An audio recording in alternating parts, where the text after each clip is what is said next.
ibu dan saudara-saudari terkasih, salam sejahtera, salam damai beserta Yesus Kristus. Marilah kita membaca, mendengarkan, dan merenungkan sejenak firman Allah. Bacaan pertama. Engkau adalah imam untuk selama-lamanya, menurut peraturan Melkisedek. Pembacaan dari surat kepada orang Ibrani. Sebab Melkisedek adalah Raja Salem dan Imam Allah yang Maha Tinggi. Ia pergi menyongsong Abraham ketika Abraham kembali dari mengalahkan raja-raja dan memberkati dia. Kepadanya pun Abraham memberikan 1/10 dari semuanya. Menurut arti namanya, Melkisedek adalah pertama-tama Raja Kebenaran dan juga Raja Salem, yaitu Raja Damai Sejahtera. Ia tidak berbapa, tidak beribu, tidak bersilsilah, harinya tidak berawal, dan hidupnya tidak berkesudahan. Dan karena ia dijadikan sama dengan anak Allah, ia tetap menjadi imam sampai selama-lamanya. Dan hal itu jauh lebih nyata lagi jikalau ditetapkan seorang imam lain menurut cara Melkisedek, yang menjadi imam bukan berdasarkan peraturan-peraturan manusia, tetapi berdasarkan hidup yang tidak dapat binasa. Sebab tentang dia diberi kesaksian, engkau adalah imam untuk selama-lamanya, menurut peraturan Melkisedek.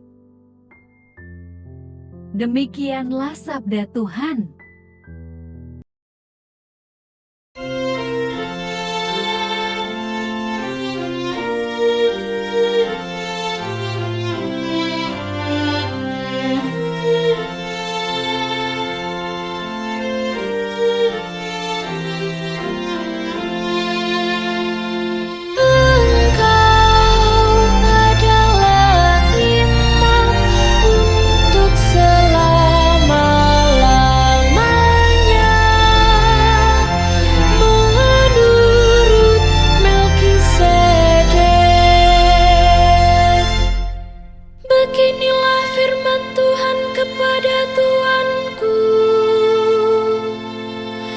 Duduklah di sebelah kananku, sampai musuh-musuhmu ku buat menjadi tumpuan kakimu.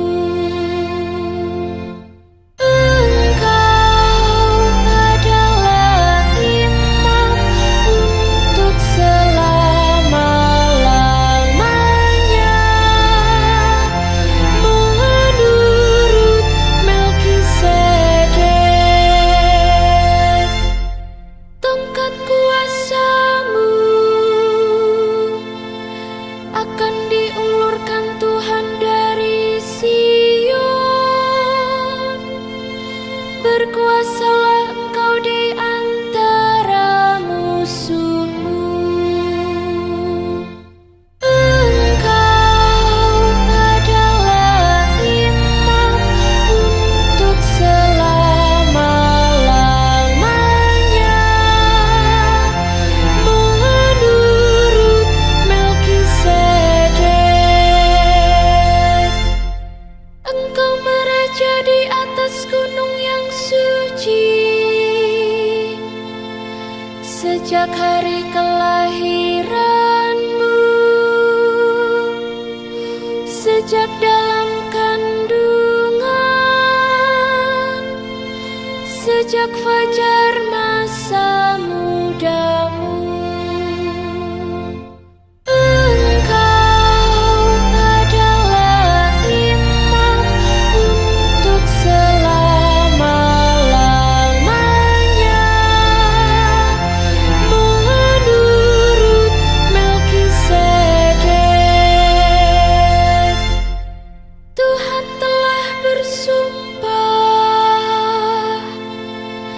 Dan tidak akan menyesal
Roti yang kuberikan itu ialah dagingku, yang akan kuberikan untuk hidup dunia.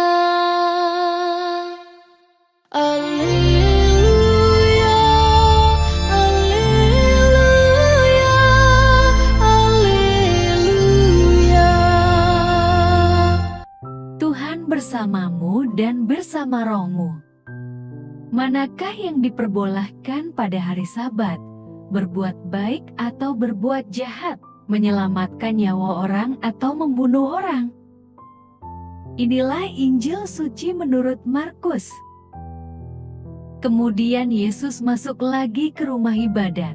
Di situ ada seorang yang mati sebelah tangannya. Mereka mengamat-amati Yesus kalau ia menyembuhkan orang itu pada hari Sabat, supaya mereka dapat mempersalahkan dia. Kata Yesus kepada orang yang mati sebelah tangannya itu, "Mari, berdirilah di tengah." Kemudian katanya kepada mereka, "Manakah yang diperbolehkan pada hari Sabat? Berbuat baik atau berbuat jahat? Menyelamatkan nyawa orang atau membunuh orang?" Tetapi mereka itu diam saja. Ia berduka cita karena kedegilan mereka dan dengan marah ia memandang sekelilingnya kepada mereka, lalu ia berkata kepada orang itu, "Ulurkanlah tanganmu." Dan ia mengulurkannya, maka sembuhlah tangannya itu. Lalu keluarlah orang-orang Farisi dan segera bersekongkol dengan orang-orang Herodian untuk membunuh dia. Demikianlah sabda Tuhan. Terpujilah Kristus. Renungan Injil. Bapak, Ibu, dan saudara-saudari terkasih, bagi orang Yahudi, ada banyak aturan yang mengikat di dalam kehidupan mereka, yang berdasarkan pada hukum Taurat. Salah satu tujuan dari aturan tersebut adalah untuk mewujudkan kebaikan bersama.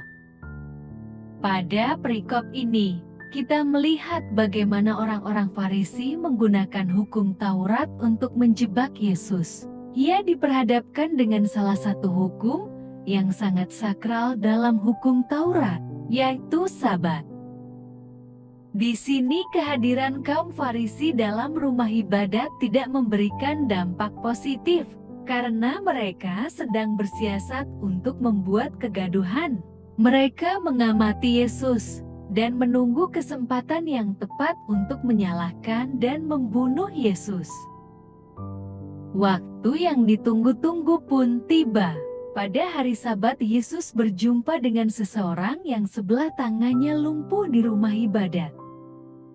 Orang-orang Farisi memahami bahwa belas kasihan Yesus terhadap orang yang membutuhkan pertolongan akan mendorong dirinya bertindak untuk menyembuhkannya.